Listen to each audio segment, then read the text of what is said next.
கெட்ட வார்த்தைன்னா கெத்து. அதாவது நான் ஒரு கெட்ட வார்த்தை பேசுறேன்னு சொன்னா நான் கொஞ்சம் மேல இருக்கிறேன், ஃபீல் பண்றேன், எனக்கு நிறைய பேர் இருக்காங்க, நான் வந்து ஒரு லீடு அப்படின்லாம் ஃபீல் பண்ண ஆரம்பிக்கிறாங்க. அந்த வகையில நம்ம கூட இது போய் பேசுறதுக்காக திருமதி சகுந்தலா கணேசன் வந்திருக்காங்க. இவர் வந்து வழக்கறிஞர். வணக்கம். வணக்கம் ஐயா. வணக்கம். நல்லா இருக்கீங்களா? நல்லா இருக்கிறேன். சரி, இந்த கெட்ட வார்த்தை இருக்குது இல்லையா, இது வந்து நம்ம சோஷியல் மீடியாவில் பயன்பாடு ரொம்ப அதிகமாக போயிட்டு இருக்கு. எந்தெந்த விதத்தில் வந்து இதை பயன்படுத்துகிறாங்கன்னு நினைக்கிறீங்க? இது பார்த்தீங்கன்னா வந்து கண்டென்ட் கிரியேட் பண்ணுறதுக்கு வீடியோவில் செய்கிறாங்க. அதுக்கப்புறம் பார்த்தீங்கன்னா லைவ் செஷனில் பயங்கரமாக ஓடிக்கிட்டு இருக்கோம். சரிங்களா?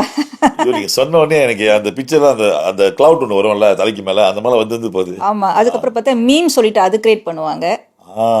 அந்த மாதிரிலாம் இருக்கும். அதுக்குன்னு பார்த்தீங்கன்னா இலைமறை காயாக, அதாவது டபுள் மீனிங்கில் பேசுகிறதும் இருக்குது.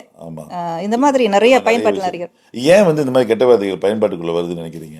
நீங்கள் பார்த்தீங்கன்னா ஒரு சில காரணங்கள் இருக்குது. அது பார்த்தீங்கன்னா இப்போ வந்து ஒன்று வந்து இப்போ கண்டென்ட் கிரியேட்டர் இந்த அடிப்படையில் நம்ம பார்த்தோம்னா அவங்களுக்கு வந்து அவங்களுடைய ரசிகர்கள் பார்வையாளர்கள் என்ன நினைக்கிறோம் அதை எதிர்பார்க்குறாங்க.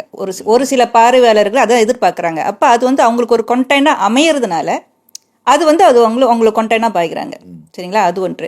ரெண்டாவது வந்து பார்த்தீங்கன்னா இப்போ வந்து நான் ஒரு வீடியோ இடையில பார்த்தேன். ஒரு டாக்டர், சைக்காட்ரிக் டாக்டர், அவங்க என்ன சொல்கிறாங்கன்னா ஒரு மாணவி, ஒரு பெண், அவங்க வந்து விசாரிச்சிருக்காங்க, ஏன் வந்து நீ வந்து உன்னுடைய ஃபோனில் வந்து கெட்ட வார்த்தைகள் நிறையா மெசேஜ் அனுப்பியிருக்கியே அப்படின்ட்டு. அப்போ அவங்களோட பெற்றோர்களை விசாரிக்கும் பொழுது அவங்க பெற்றோர், எங்கள் வீட்டில் வந்து யாருமே கெட்ட வார்த்தைக்கு பாய்க்கிறதே இல்லை, நாங்கள் ரொம்ப ரீசன் தான் பேசுவோம் அப்படின்றாங்க.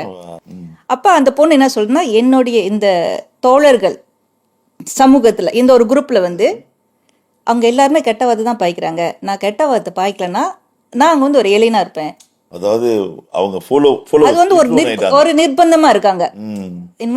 பியர் ப்ரைஸர் சொல்லுவாங்க இல்லையா, அந்த ஒரு நிர்பந்த சூழ்நிலை அங்கே இருக்காங்க. அந்த மாதிரி இருக்கு. ஒரு சில நபர்கள் வந்து ஆத்திரம், அந்த என்ன சொல்லுவாங்க, அந்த உணர்ச்சி சம்பந்தப்பட்ட விஷயங்களை வெளிப்படுத்தும் பொழுது, அது கோபமா இருக்கலாம், இல்லை ஃப்ரஸ்ட்ரேஷனாக இருக்கலாம், அது காழ்ப்புணர்ச்சியாக இருக்கலாம், இல்லை மற்றவர்களை பழிவாங்கும் நோக்கமாக இருக்கலாம். இந்த மாதிரி இருக்கும் பொழுது அந்த கெட்ட வார்த்தையை வந்து பயன்பாட்டில் இருக்கும் பொழுது, அவங்க உபயோகிக்கும் பொழுது அவங்க வந்து அவங்களுடைய அந்த உணர்ச்சி வந்து மேற்கொண்ட மாதிரி ஓவர்கம் பண்ண முடியுது அவங்களால. அந்த ஒரு காரணத்துக்காக பாய்க்கிறாங்க. இது பயன்பாட்டுக்கு காரணங்களும் வச்சிருக்கீங்க, நிறைய இருக்கு, விதவிதமா இருக்கு. இன்னொன்னு அட்டென்ஷன் சீக்கிங் பண்றாங்க.